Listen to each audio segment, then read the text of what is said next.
मजा तो अब आने वाला है, क्योंकि इस धरती की सबसे स्ट्रॉन्ग कंट्री के प्रेसिडेंट के खिलाफ उतर चुकी है उसी देश की जनता। दुनिया को ऐसा लगा था कि डोनाल्ड ट्रंप जो भी कर रहा है उसमें उसके देश वाले भी उसके साथ हैं, और फिर नजारा देख के समझ आया कि पूरी दुनिया गलत थी और हम भी। ये वीडियो अमेरिका के अलग अलग राज्यों से है, जिसमें देखा जा सकता है कि डोनाल्ड ट्रंप के खिलाफ वहाँ के लोग 80 से 85 लाख लोग सड़कों पर आए हैं, और वो भी डोनाल्ड ट्रंप के खिलाफ, क्योंकि वो जो कर रहा है वो गलत है। अमेरिका के 50 से ज्यादा राज्यों में बिल्कुल ऐसी ही भीड़ है, जो ये बताती है कि अमेरिका के लोगों में प्यार और इंसानियत अभी भी जिंदा है। अमेरिका वालों का प्यार देखकर मेरे आंखों में आंसू आए, उससे पहले मैं बता दूं, इसकी नीतियां अमेरिका में महंगाई और ईरान के खिलाफ जो फर्जी का जंग है, इसके खिलाफ ट्रंप के पुतले लेकर जनता सड़कों पर उतर गई है। The people of America, I love you guys. एक दो कौड़ी के नेता जब अपनी औकात भूल जाएं तो उनको उनकी औकात दिखाना बहुत जरूरी है, और शायद अभी अमेरिका के लोग यही कर रहे हैं। ये वीडियोस बताती हैं कि डोनाल्ड ट्रंप की हरकतों की वजह से अमेरिका के लोगों में कितना ज्यादा गुस्सा है। अपनी गलतियों को इग्नोर करते हुए व्हाइट हाउस ने कहा कि भाई साहब, ये तो लेफ्ट विंग के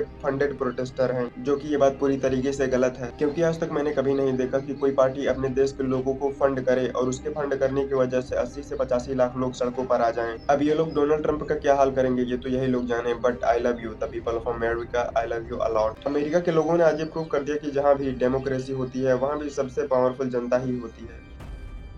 अमेरिका और ईरान में सबसे ज्यादा दिलेरी और सबसे ज्यादा हिम्मत किसके पास है, इसका फैसला होने ही वाला है। Welcome to hell. इस तरह से स्वागत ईरान अपने दुश्मनों का करता है। ये ईरान का अखबार है, जिसमें साफ साफ लिखा है कि ईरान की धरती पर कदम रखने वाले अमेरिका के सैनिक ताबूत में ही अपने घर वापस जाएंगे। पर ऐसी हेडलाइन क्यों? क्योंकि अमेरिका की तरफ से ये फोटो दिखाई गई और कहा गया कि हमारे इतने सारे सैनिक ईरान की तरफ निकल चुके हैं। अमेरिका ने अपनी ताकत दिखाई और ईरान ने अपना इरादा, और इरादा इतना मजबूत कि पहाड़ भी टकरा के टूट जाए। ये तो फिर भी अमेरिका के सैनिक हैं। अमेरिका ने हवाबाजी में ये ऐलान कर दिया है कि उसने अपने 30,000 से भी ज्यादा सैनिकों वाला, जिसमें बहुत कुछ शामिल है, उसको इस इलाके में तैनात कर दिया है, और इनके अंदर ये क्षमता है कि ये पानी और धरती दोनों पे लड़ सकते हैं। इनके काफिले में शामिल होते हैं फाइटर एयरक्राफ्ट, हेलीकॉप्टर्स और ऐसे ऐसे कमांडो जो हमला बड़ी तेज करते हैं। और ईरान ने ये सब देख के कहा कि welcome, we are waiting for you. इस लड़ाई को 30 से 31 दिन पूरे हो चुके हैं, पर ईरान 1 इंच भी पीछे नहीं हटा, बिल्कुल अंगद के पैर की तरह। और ये ट्वीट बताता है कि हम भागने वालों में से नहीं है। अमेरिका हमेशा से ही बिना गोली चलाए ईरान के ऊपर डर पैदा करना चाहता था, लेकिन बेचारा कर नहीं पाया। इधर है अमेरिका के 30,000 से भी ज्यादा सैनिक, और उधर है ईरान का ये पन्ना, और उस पे छपा ईरान की पूरी हिम्मत, ताकत,